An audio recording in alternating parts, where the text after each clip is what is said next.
having the ban on FGM is one thing, implementing it is another thing, and also sensitizing people is also another thing. So we have so many laws in the Gambia, but yet it doesn't stop people from breaching it or violating it.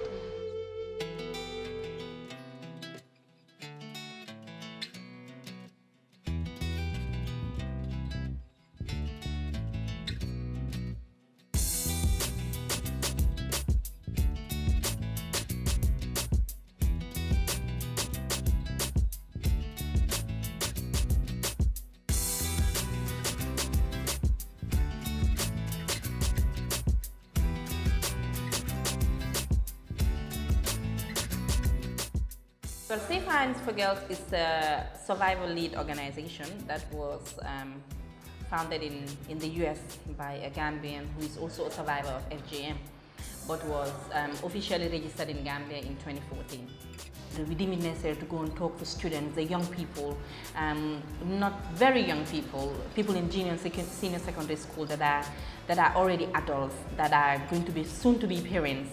Like the man said here earlier on, his generation may have failed him, but we are the generation of tomorrow, and we need to take positive steps towards certain things and condemn some certain things which are not good. As I stand here today, a lot of people have actually undergone this process of FGM or this act of FGM. First step that you should take is for you to sensitize people, because we are going to be the future leaders. We are going to be the parents, and we are going to be the grandmas of tomorrow. So if you sensitize us, it's like you are sensitizing the whole world.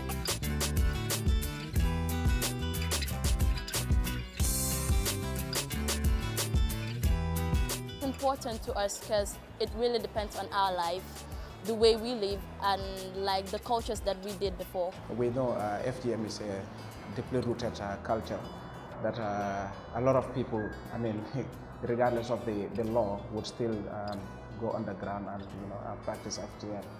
The evidence is the recent Sankandi incident that you heard of, where a child died of FGM. So people will be taking strategies of that nature, and some would even want to move from the Gambia to another community to take their children through FGM. Why they do that culturally is that they want the women to remain virgins until they get married. And whose pride is it? It's the pride of the family. But whose pain is it? It's the pain of the girl, isn't it? So what happens is that when they seal that part, you cannot have sex. The man cannot penetrate, except he forces himself to penetrate. And when he forces himself to penetrate, it is painful. It is painful. So they end up in the hospital and we open them up. A lot of people believe FGM is Islamic. It is not Islamic. And during the conference, there was a declaration that was signed by 10 religious leaders in this country to say FGM is not Islamic. The Gambia looks up to Saudi, right?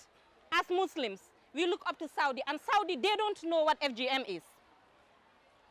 They don't know what so FGM is not Islamic, and you can always get information if you want. When you don't know it, you will not know how to avoid it. And those who are doing this act do not like, to me, they don't know the negative effects of it.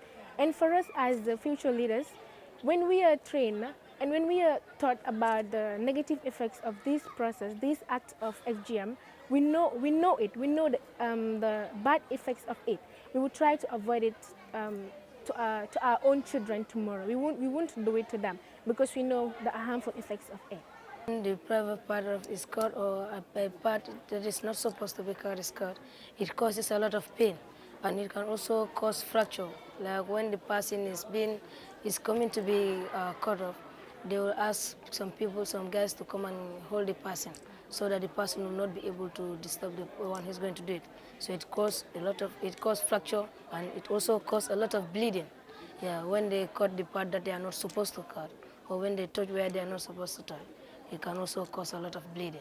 Because some of them are not medically persuaded, or they are not people who are very, very good in these medical things. So they just come and do it while they don't know where and how to do it. At that age, you cannot make any decision. Some of the the girls have been taken when they were babies, some when they were 1 year. Let us sensitize them on FGM. Once they know the health effects of FGM, the misconceptions, they will believe that FGM is bad, and then they wouldn't subject their children into FGM in the future. recently there was a case on FGM wherein a grandmother performed the act of FGM to a 5-year-old, 5-month-old child. That child happened to die in the process. The case was sent to Banjul Magistrates Court, and there are chances that that woman might be charged a fine of $50,000 or she might go to jail for 3 years. So if you happen to come across these kind of things, you have to take it upon yourself to report the case. Even if you know that it has happened or it is about to happen and you fail to report that case, you can also be held liable. That is according to the law, and you have to pay a sum of $10,000. You pay a fine of $50,000 or you go to prison for 3 years. So what I'll say is, especially to these old people, our grandmothers and our mothers that believe in it, it's like something that you must do, an obligation for them. So I'll just say that it's not an obligation. They should go to the hospital to be sensitized. My final word is to my people, let us stop female genital mutilation. The only thing we can do is to stop it and forget about the act